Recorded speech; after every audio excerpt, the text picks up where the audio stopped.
Hello दोस्तों। काफी long time के बाद में यूट्यूब पे वीडियो अपलोड हुआ है। कुछ प्रॉब्लम पर्सनल मान लीजिए या कुछ प्रॉब्लम की वजह से वीडियो नहीं आ पाया था।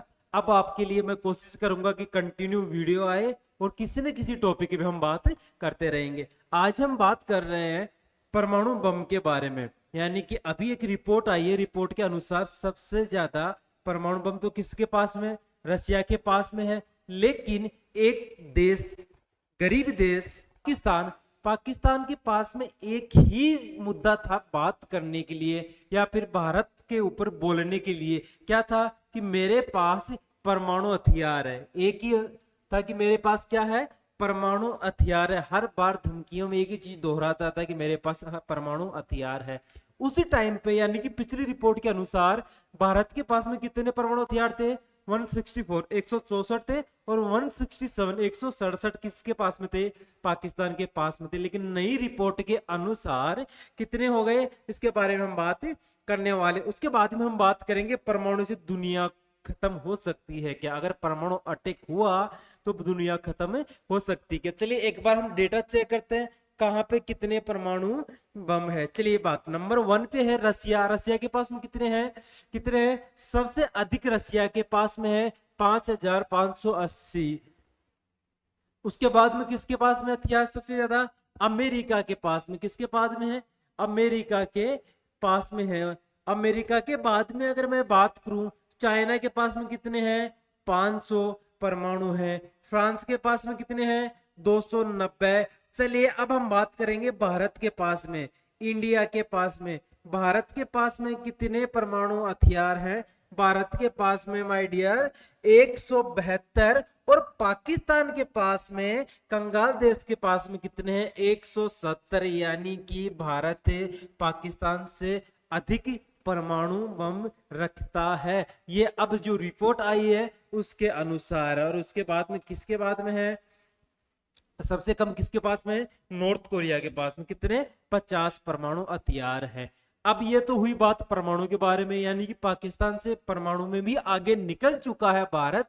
वैसे तो बहुत सारे देशों से आगे निकल चुका है, लेकिन परमाणु में भारत पाकिस्तान से पीछे था। आज हम उसको भी क्रॉस कर चुके हैं। चलिए इसके बाद में अगर मैं बात करूं क्या होगा, क्या होगा जब परमाणु का अटैक होगा, क्या इससे दुनिया बचेगी? चलिए हम बात करेंगे। सबसे पहले परमाणु अटैक कब हुआ था? 6 अगस्त को। कहां पे? नागासाकी हिरोशिमा में हुआ था। कहां पे? नागासाकी हिरोशिमा में परमाणु का अटैक हुआ था। अमेरिका ने परमाणु अटैक किया था। और जहां परमाणु का अटैक हुआ तो वहां का नजारा आप देख भी नहीं सकते। यानी कि आज उस बात को करीब लगभग 100 साल हो चुके हैं। 100 साल के बाद भी आज भी वहां पे लोग कैसे पैदा हो रहे हैं? अपाहिज लोग पैदा हो रहे हैं। किसकी वजह से? परमाणु अटैक की वजह से। यानी कि परमाणु अटैक इतना घातक नहीं होता, परमाणु से जो रेडिएशन निकलता है वो सबसे घातक होता है। चलिए हम थोड़ी सी इसके बारे में डिटेल से जानने की कोशिश करेंगे। अगर परमाणु अटैक भारत में होता है तो क्या होगा? भारत की अगर मैं बात करूं, दिल्ली में अगर किसी ने परमाणु अटैक किया, कहां पे? दिल्ली में किया। लेकिन दिल्ली वाला जो छोटा सा एरिया है वहीं पे क्या होगा, जहां पे परमाणु बम गिरेगा वहां पे तो नुकसान होगा ही होगा। उससे ज्यादा नुकसान किससे होगा? परमाणु से निकलने वाले रेडिएशन से होगा। अब उसका रेडिएशन इतना खतरनाक होता है, इतना खतरनाक रेडिएशन होता है उसका। आप अगर सो रहे हैं, मान लीजिए दिल्ली के अंदर क्या हुआ, परमाणु अटैक हुआ रात को। आप कहाँ पे सो रहे हैं? यूपी नोएडा में, या फिर आप राजस्थान में सो रहे हैं, तो आप सुबह उठ ही नहीं पाओगे। यानी कि रात को परमाणु अटैक होगा, सुबह आप देखोगे ना चारों तरफ लाशें लाशें आपको दिखाई देंगी, क्योंकि इसका रेडिएशन इतना खतरनाक है। हवा के साथ में, यानी कि रेडिएशन हवा में, पानी में, हर जगह क्या हो जाएगा? प्रदूषित हो जाएगा। पूरा पानी, हवा, सब चीज प्रदूषित हो जाएगी। जो लोग सांस लेंगे, सांस के साथ में रेडिएशन अंदर जाएगा और पूरे फेफड़े को ही गला देगा। यानी कि आदमी को क्या कर देगा? अंदर से खोखला ही कर देगा, खत्म ही कर देगा। परमाणु इतना खतरनाक होता है। यानी कि परमाणु जहां पे अटैक होता है, परमाणु जहां पे गिरेगा वहां पे तो नुकसान होगा ही होगा, उस क्षेत्र के अंदर तो नुकसान होगा ही होगा। लेकिन उससे अधिक नुकसान किससे होता है? उससे निकलने वाले रेडिएशन से होता है। उससे निकलने वाले रेडिएशन से होता है। अब हम बात करेंगे कि ये रेडिएशन का कोई इलाज है यानी कि इसको खत्म कर सकते? नहीं, कोई इलाज नहीं है, कोई भी इलाज नहीं है। रेडिएशन की अगर मैं बात करूं, लगभग कितना, 3000 साल, 3000 ईयर, 3000 साल तक इसका क्या रहता है, रेडिएशन का प्रभाव रहता है। यानी कि आज से 100 साल पहले, कितनी साल पहले, आज से 100 साल पहले हिरोशिमा में परमाणु गिराया गया था अमेरिका के द्वारा। आज भी वहां पे लोग अपाहिज पैदा हो रहे हैं। लगभग 3000 साल तक इसका क्या रहता है, परमाणु अटैक का प्रभाव रहता है। यानी कि उसका जो प्रदूषण है, प्रदूषण का प्रभाव रहता है, रेडिएशन का प्रभाव रहता है। यानी कि जहां पे परमाणु बम गिरेगा, वहां पे अगर आप जाके मिट्टी को देखेंगे ना, तो मिट्टी आपको क्या हो जाएगी, जल के राख हो जाएगी। इतना भयंकर वाला वहां पे क्या मिलेगा आपको, परमाणु का रेडिएशन मिलेगा। यानी कि जो भी लोग, जो भी दुनिया के अंदर जो भी उस रेडिएशन के संपर्क में आएगा, सब कुछ खत्म हो जाएगा। आप मान लीजिए रात को सो रहे हैं, कहीं दूर परमाणु अटैक हुआ, उस परमाणु अटैक की वजह से ना तो आपका घर गिरेगा, यानी कि जहां पे परमाणु अटैक होगा उस क्षेत्र को तो पूरा खत्म ही कर देगा। लेकिन उससे अगर मैं बात करूं 5-6 किलोमीटर, 7 किलोमीटर, 8 किलोमीटर दूर जाने के बाद में हो सकता है कि आपका घर ना गिरे, आप बच जाएंगे। कैसे? घर नहीं गिरेगा, धमाके, जो धमाका होगा, जो विस्फोट होगा, उस विस्फोट की वजह से आप तो बच जाएंगे, लेकिन इसकी रेडिएशन से नहीं बच सकते। थोड़े टाइम बाद में हवा के द्वारा रेडिएशन फैलेगा, घंटे, 2 घंटे, 4 घंटे, 5 घंटे बाद में आपकी मृत्यु निश्चिंत है। यानी कि इसका कोई इलाज नहीं है। अब आप कह सकते हैं कि सर अगर परमाणु अटैक हुआ तो कोई तो इलाज होगा। पहली बात तो परमाणु अटैक होगा ही नहीं, क्योंकि एक बार हुआ था नागासाकी में, उसका परिणाम आज तक लोग भुगत रहे हैं। तो कोशिश करते हैं कि दोबारा कभी परमाणु अटैक हो ना। अगर हो गया तो इसको कंट्रोल करने के बेसिक सी चीजें, एक तो क्या, पोटेशियम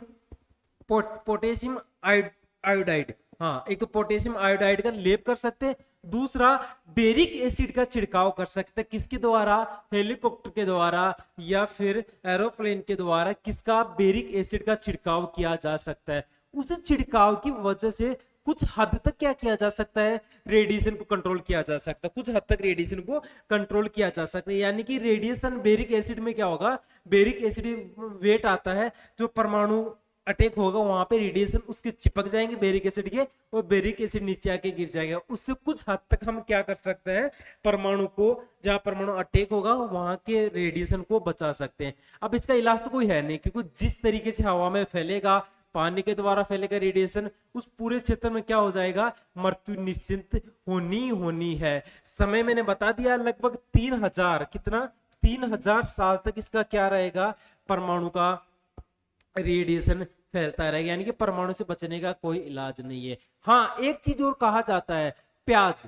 परमाणु से अगर आप बच सकते हैं, मान लीजिए कहीं ना कहीं परमाणु अटैक हुआ और उसके बाद में अगर आपको बचना है, तो आप क्या करेंगे, आप एक रूम में प्याज ले लीजिए, यानी कि प्याज की एक गाड़ियां भर भर के, यानी कि बोरियां भर भर के डाल लीजिए और अपने आप को प्याज के अंदर घुसा दीजिए। लगभग कितने दिनों तक, लगभग 7 दिनों तक। कितने दिनों को माय डियर फ्रेंड, लगभग 7 से 8 दिनों तक आप क्या करेंगे, उस प्याज के अंदर दबे रहेंगे, खाना पीना सब अंदर ले दो, क्योंकि प्याज के अंदर जो एसिड आता है उसकी वजह से क्या हो सकता है, रेडिएशन कम होता है, परमाणु अटैक का जो रेडिएशन है वो भी कम होता है। अब हम बात करेंगे, मैंने बताया जब 10 अगस्त को नागासाकी में परमाणु अटैक हुआ था, उस टाइम पे हुआ क्या था, नागासाकी में, कहां पे, हिरोशिमा में जब परमाणु अटैक हुआ था, तो लोगों ने देखा उस टाइम पे पूरी, मतलब आसपास का जो पूरा क्षेत्र है, मैं वहां की एक पिक्चर लेके आया हूं आपके लिए, शायद होगी, देखिएगा। ये वहीं की पिक्चर, ये एक बिल्डिंग थी जो आज भी वहां पे सुरक्षित रखी गई है लोगों को दिखाने के लिए, एक म्यूजियम के रूप में। ये बिल्डिंग ही बची थी, सिर्फ एक ही बिल्डिंग, ये वाला बिल्डिंग ही बचा था, और इसके आसपास का पूरा शहर तबाह हो गया था।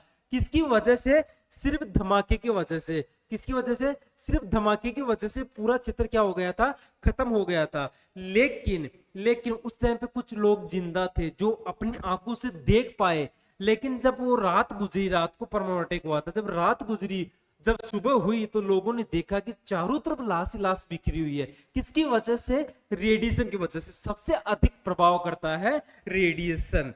अब चलिए हम बात करेंगे, जब नागासाकी में परमाणु अटैक हुआ था तो वहां पे सिर्फ एक ही इंसान बचा था उस क्षेत्र का, जिसका क्या नाम है, जिसका नाम है यासुजियो ओजू। यासुजियो ओजू के अनुसार वहां पे जो परमाणु अटैक हुआ था, वहां की जो सिचुएशन थी, वहां का जो मंजर था, वो एक क्या था, भयानक डरावना था। अगर आप देखना चाहते हैं वहां पे क्या हुआ था, उसकी स्टोरी अच्छे से पढ़ना चाहते हैं पीडीएफ रूप में, तो आप क्या करेंगे, यासुजियो ओजू नाम आप गूगल पे सर्च कर सकते हैं, पूरा इतिहास आपके सामने खुल के आ जाएगा कि उस टाइम पे परमाणु अटैक कैसे हुआ था, कितना नुकसान हुआ था। लगभग 80,000 लोगों की तो गिनती हुई थी।